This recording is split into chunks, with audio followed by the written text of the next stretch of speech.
name is Michaela Jarrett, and today I'm joined with Johnson Ritchie. Why don't you start by telling us a little about yourself?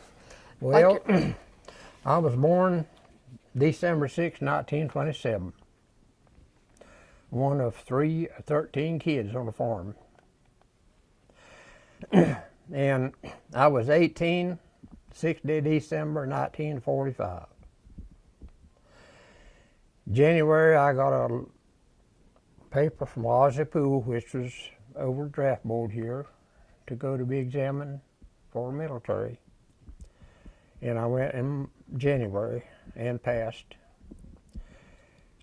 March the 18th, I was inducted in Fort Bragg in the artillery. And I took basic training there. Then I was sent to Camp Pope, Louisiana, and we formed a 533rd Rocket Battalion. And then I was sent to Fort Sam Houston, Texas, to drive a staff car. And then I was down there maybe a month or so, and then I had to go to California to go to Japan, occupation force. And we was 17 days a night across the ocean. And Richard contended he patrolled the Pacific in the Navy, but I never saw him. I don't think he was patrolling it. But I went to Yokohama, Japan, and we rode a train down to Kyoto, Japan. And Kyoto used to be the capital of Japan years ago. And it was never bombed, but all the rest of the cities was just virtually wiped out from bombing. I pulled guard duty about a month, and Sergeant asked me one day if I'd like to drive a staff car. And I told him I would. He said he gave me Colonel Frank Partridge, said nobody couldn't get along with that feller. And he was a brigadier general during the war, but peacetime he come back to a full colonel.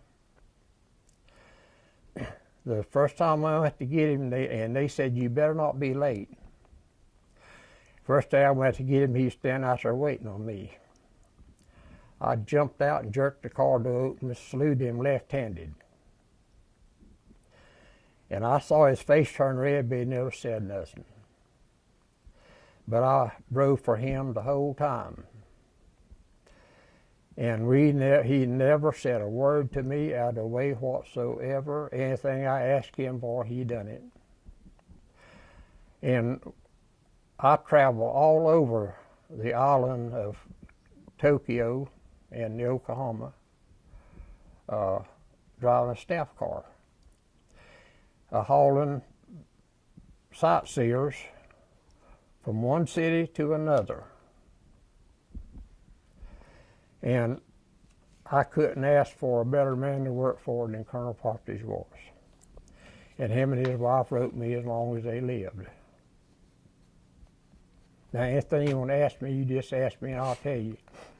So you were drafted into the war, correct? You were drafted into the war? Yes, ma'am. What was your occupation before you went into the service? A farm boy. You were a farmer? Were you married before or during the service? Afterwards. After you got out. How long did you serve? What were the years of your service? March 46 till August of 48. And which branch of service did you serve in? Army. In the Army. What was the highest rank that you attained? PFC. I was up for higher rank, but I goofed up. Did you make any friends in the service that you remember? Many what? Friends. Any friends? Oh, sure. Did you keep up with any of them after you got out, besides the... Yeah, some of them used to write me and I used to write them, but that's been 67 years ago. Did you serve stateside, overseas, or some of both? Both. Both. Were there any battles that you were involved in? No, ma'am. I went in after the war was over. Okay. Occupation force. What weapons were you assigned? Were you assigned any weapons? Weapons? Mm-hmm. Well, see, I took artillery training. Mm-hmm.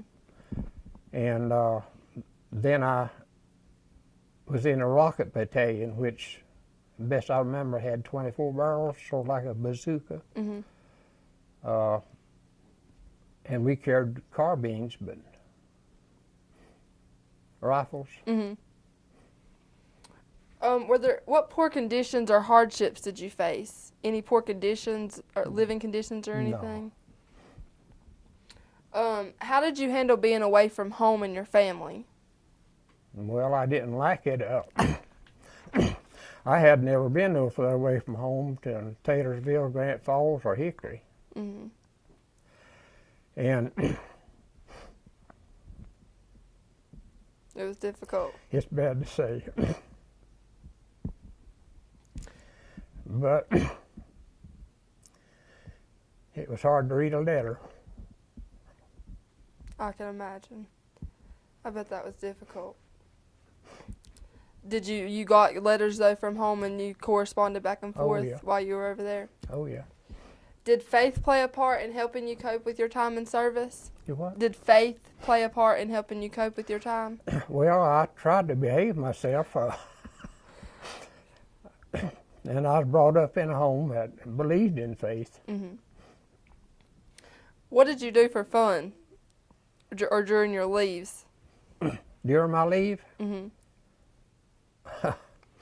You mean like a furlough? Yeah. Well, I never did have furlough. I used to come home from Fort Bragg and leave on Saturday evening and have to go back on Sunday evening. Mm-hmm. And I just had time to get home and say hello and catch a bus back. Mm-hmm. Too short of a time. Yeah. Did you receive any awards, medals, or commendation? No. No. Do you have photos, uniform, or mementos you kept from your time in service? Different photos or your uniform or anything like that? Well, I had a whole bunch of them, but I can't find them, but there's one of them. Is that one? Can you tell me a little bit about that? What you're with or what the That car was is? 47. I scribbled that on it back then. Mm-hmm. Is that the car that you drove for the general? Yeah. That is? Mm-hmm. So that's a picture of you with the car? Yeah. What has your occupation been since you left the service? Well, I worked in a furniture shop a little while at 60 cents an hour. Mm-hmm. And I quit that and went to carpenter work for $1 an hour. And I carpentered, laid brick, and laid block for years Mm-hmm. for $2 an hour. And in 1967, I come to Alexander County Sheriff's Office as a deputy for $300 a month. Furnished my own car and bought my own gas. I stayed there 3.5 years. And I was out 6 months. I worked some for Richard. You know, he had a place he turned furniture. Mm-hmm. And I went in July of '71 to the Terrible Police Department as chief of police. Mm-hmm. And I stayed there till '93. And I have been retired since then. So you gave a lot of service to the police department. But I still do a whole lot of farm work Do you? with my boy. And Mm-hmm. Were any of your family members or ancestors in the war, in service? I had a brother named Cloyd that got wounded in Europe. Got discharged in Florida at the hospital. Mm-hmm. Had shrapnel in him. And none of the rest of us was in there except myself and my brother Cloyd. Do you have any, or other than your siblings, do you have spouse, children, or grandchildren that you can name? I got two daughters, Brenda, Simmons taught school. Mm-hmm. She married to Jones now, Tom Jones. Mm-hmm. And Donna, that married Joey Holler, and she taught school at Taylor Elementary, and they live in Georgia now. And I got a boy named Dennis. And I've got 5 grandchildren and 2 great-grandchildren. Are you active in any veteran organizations? Well, I belong to American Legion, that's all. That's it. What would you say to youth today interested in the armed forces? What now? What would you say to youth today interested in going into the armed forces? What do you mean? Someone who's considering going into the service, what would you say to them? Well, I don't really know. I think that going in armed services changed me. Mm-hmm. I learned who a boss was. Mm-hmm. But armed services are a world different today than what they was Mm-hmm. back then. Because I know that back then, I guarded prisoners in Louisiana. And you just had 3. And if you let one of them leave, you served his time. And I had a buddy that let 3 leave. And he was in the stockade when I left there. But as a policeman here, I've locked people up 3 times that was AWOL. Called a provost marshal from Fort Bragg, and they would never come after them. Say, turn them loose, we don't want them. Mm-hmm. Well, back then, you went to stockade if you didn't go back. Yeah. And I think that the standards of military is a lot less strict today than they was then. I really think that you probably had better soldiers then than you've got now. Would you advise someone to go into the service? Well, I think if I would advise somebody, I would consider what they were into in their life,